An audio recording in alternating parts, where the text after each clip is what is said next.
UDF വായുവിൽ എഴുതി കൂട്ടുന്ന കണക്കല്ല ഇടതുപക്ഷത്തിന്റെ കണക്ക്.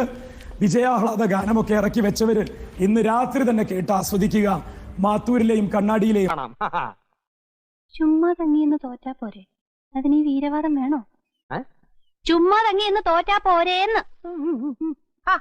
ഈ റൗണ്ടുകൾ എണ്ണിത്തീരുമ്പോ മിനിമം 4000 മുതൽ 6000 വരെ വോട്ടുകൾക്ക് ഇടതുപക്ഷം വിജയിച്ചതായി പ്രഖ്യാപിക്കുന്ന തെരഞ്ഞെടുപ്പ് ഫലത്തിന് കേരളത്തിനെ സജ്ജമാക്കുകയാണ് പാലക്കാടൻ. അതായത് തോൽക്കുന്നതിന് തൊട്ട് മുമ്പ് വരെ ശുഭാപ്തി വിശ്വാസം വളരെ നല്ലതാണ്.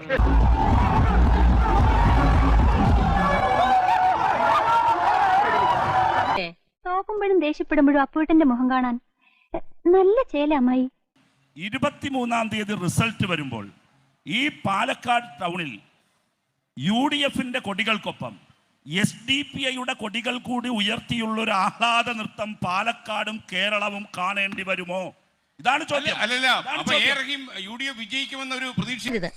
സിദ്ധനാ, മഹാസിദ്ധൻ. ഇത്തവണ തെരഞ്ഞെടുപ്പിൽ രാഹുൽ മാങ്കൂട്ടത്തിൽ ചരിത്ര ഭൂരിപക്ഷത്തോടെ പാലക്കാട് നിന്ന് കേരള നിയമസഭയിലേക്ക് പോകുന്നത്. തെരഞ്ഞെടുപ്പ് ഫലം വരുന്നതിന് മുന്നേ വിജയാഹ്ലാദ ഗാനവുമായി UDF. ഇതിന്റെ കോൺഫിഡൻസ് അല്ല, അഹങ്കാരം. അതുകൊണ്ട് തന്നെ ഞാൻ വീണ്ടും പറയുന്നു, സന്ദീപ് വാര്യർ കൂറുമാറിയതും ഞാൻ നയം വ്യക്തമാക്കിയതും രണ്ടാണ്. സന്ദീപ് വാര്യർക്ക് ഉണ്ടായ സ്ഥലകാല വിഭ്രമം എത്രയും പെട്ടെന്ന് അവസാനിക്കും.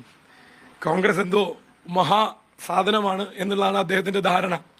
കോൺഗ്രസിനൊരു ടൂൾ വേണമായിരുന്നു എന്തെങ്കിലുമൊക്കെ പ്രൂവ് ചെയ്യാൻ, ഹിന്ദു വോട്ടുകളിലേക്ക് കടന്നു കയറാനെന്നൊക്കെയാണ് കോൺഗ്രസിന്റെ രാഷ്ട്രീയ ചാണക്യൻ വിചാരിച്ചത്. ഓരോരുത്തർക്കും തമ്പുരാൻ എന്തൊക്കെയാ നിരീക്ഷിച്ചു വെച്ചിരിക്കുന്നതെന്ന് ആർക്കറിയാം. എന്നാലും ഇതൊരു വല്ലാത്ത ചെയ്ത്തായിപ്പോയി.